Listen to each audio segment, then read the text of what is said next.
Siamo in centro a Padova con 3 giovani ragazzi che arrivano dal Marocco e ci spiegano come si vive in Italia.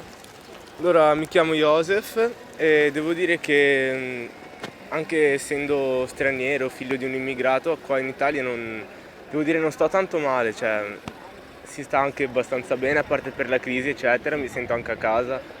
Forse è un po' più difficile per altre persone che non sono nate qua, ma devo dire che vabbè, tutto sommato si sta bene. Poi sto bene anche quando vado in vacanza, per esempio in Marocco, si sta benissimo, si sento comunque a casa in tutti e due i posti.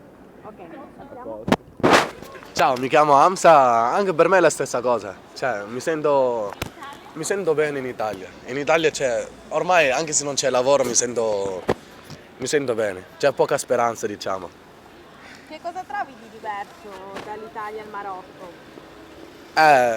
La prima cosa è che in Marocco siamo in Africa e l'Italia è in Europa, quindi si vive meglio.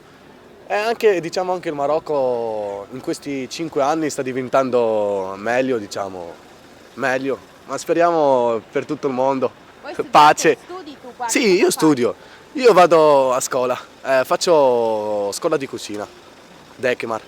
To, Aldo.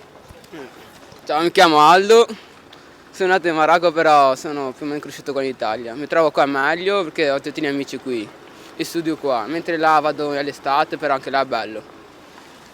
Perché là c'è poco lavoro e qua ce n'è un po' di più.